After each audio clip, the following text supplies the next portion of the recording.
Hi guys, long time no see.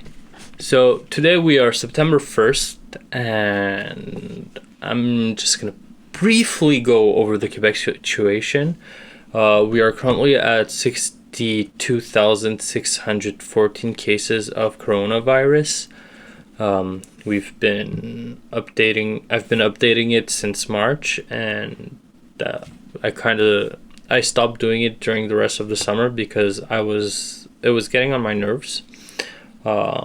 So I just wanted to slightly talk about it. But what I especially wanted to talk about is the year 2020 as of what's happening as of today. So I wanted to review everything that happened since the beginning of the year. So the year 2020 started with a virus that originated from China. It started from Wuhan and it spread all over the world. It was brought to the attention of the WHO around mid-January. And it became a pandemic. The WHO declared it a pandemic as of March. So that's what I wanted to say about the virus. For the month of January too, what happened is there was Australia had forest fires that were very hard to put out because, well, they were so big that it took a lot of energy, of resources, and it was just hard to put out. There was the killing of a Persian sergeant, a high-ranking officer of Iran by the U.S. government. So they used drone to kill him. That almost started World War III, by the way. Luckily, we are not in war, well, at the very least yet. But in retaliation, Iran shot down a plane from Ukraine thinking it was an American plane. So that was sad because a lot of innocent people were killed in that plane. There was also President Donald Trump he had an impeachment trial, but he was acquitted because they couldn't gather enough. They had a lot of the evidence they had could not be used, so that's why he was acquitted. In February, the virus was starting to take its tolls on countries, so the stock market crashed. And now in March, so yeah, the WHO declared the virus a pandemic. There's Italy and other countries in Europe that started lockdowns, and they started putting lockdowns in their countries to try and contain the virus.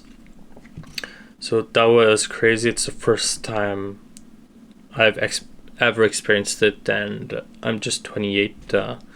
I'm 28, so you know. So that's the first time that I've ever seen a lockdown. So that was it. But that was it. Oh, not just European countries actually. Like even here in Canada and America, we closed our borders to each other. So that was the first time in history that it happened.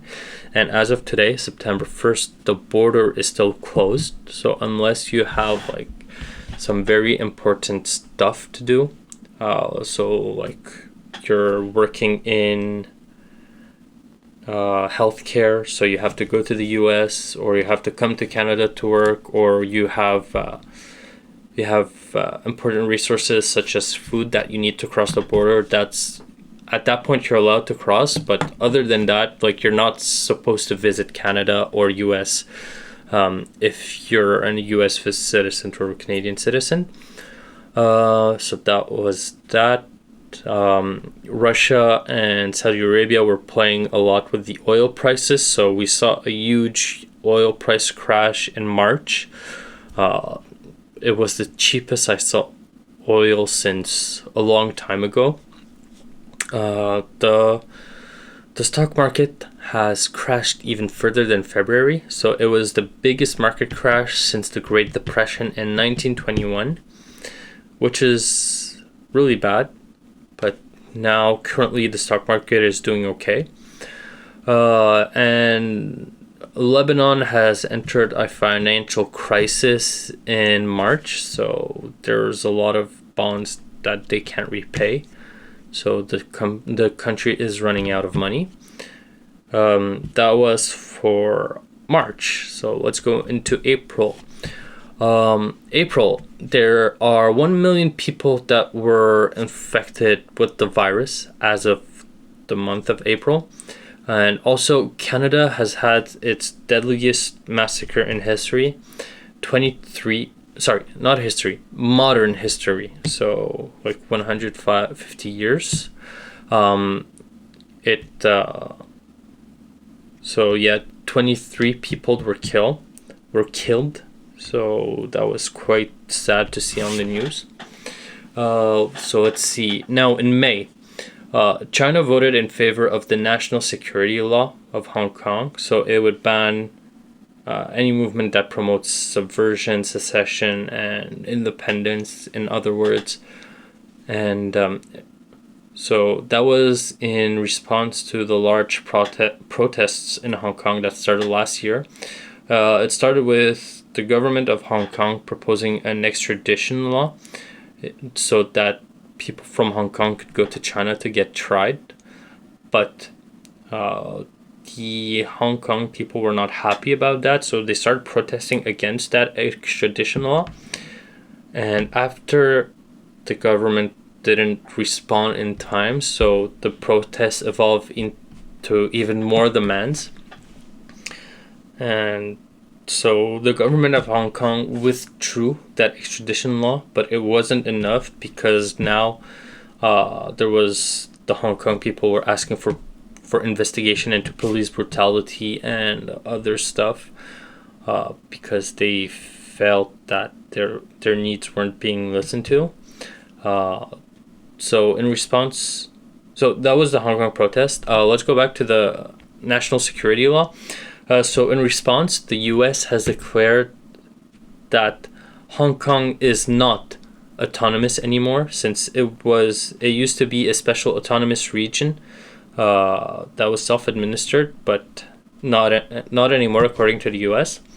And then in May as well, there was the killing of George Floyd. So that was around the end of May. So this black guy was arrested. And when he was arrested, the police officer put his knee on the neck and the guy couldn't breathe. So since he died, it has started mass protests in the US for police reforms and to review the way that police have to treat arrests, because I'm with the protesters on this. You're not supposed to kill people when you arrest them. And in the US, there's a lot of killings by the police. So, yeah. Anyways, so for June, India and China had a fistfight near the Galwan Valley. So that was it. And China passed the national security law. So a lot of countries do not view Hong Kong autonomous anymore and have withdrawn their extradition treaty with Hong Kong. Because what used to happen is if you had a warrant from Hong Kong, they can send you to Hong Kong to get tried.